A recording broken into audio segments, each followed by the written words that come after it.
Selamat datang di Fokus Berita minggu ini, saya Selin. Minggu ini kami hadirkan 5 fokus utama.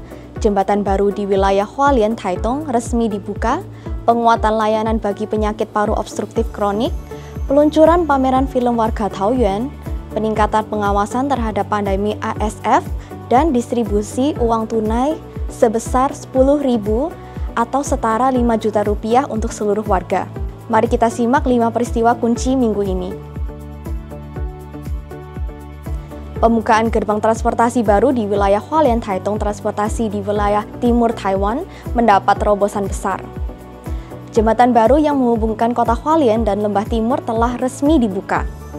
Jembatan ini dirancang dengan arus lalu lintas terpisah yang menyediakan jalur pejalan kaki dan sepeda.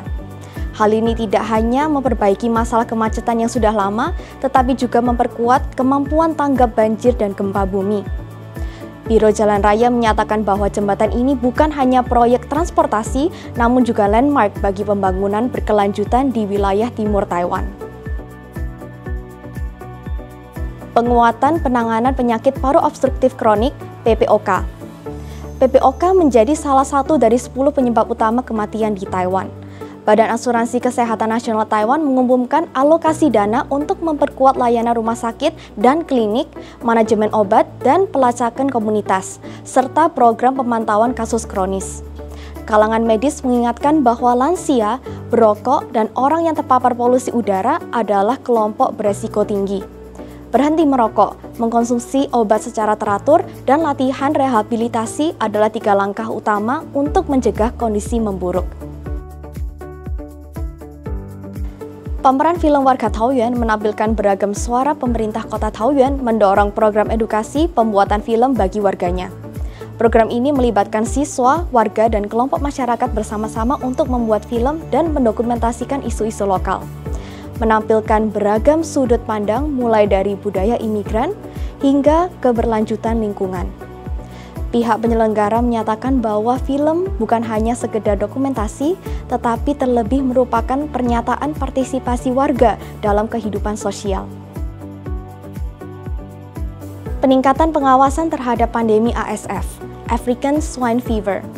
Kasus demam babi Afrika ASF yang sebelumnya muncul di Wuxi, Taichung, telah dikonfirmasi sebagai kasus tunggal, tanpa indikasi penyebaran.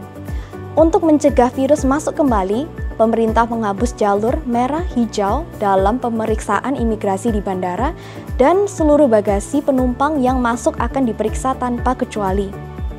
Jika terbukti membawa produk daging babi, denda untuk pelanggaran pertama bisa mencapai 200.000 NTD dan untuk pelanggaran berikutnya hingga 1 juta NTD. Badan Inspeksi Kesehatan Hewan dan Tumbuhan mengingatkan bahwa makanan yang dibeli secara daring dari luar negeri juga harus diperhatikan agar tidak melanggar aturan dan kehilangan uang akibat denda.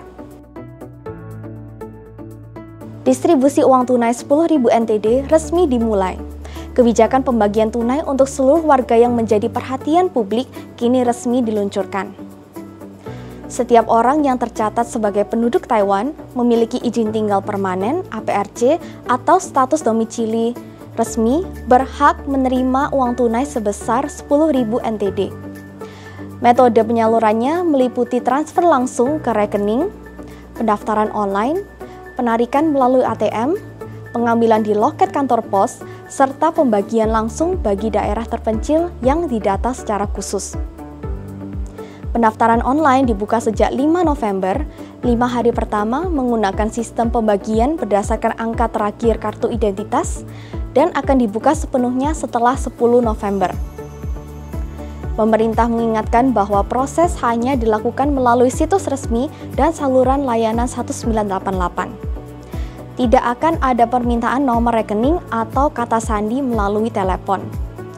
Masyarakat diimbau untuk tetap waspada dan berhati-hati terhadap penipuan. Taiwan Immigrants Global News Network membawa Anda mengikuti perkembangan terkini dan menyaksikan kekuatan perubahan. Terima kasih telah menyaksikan.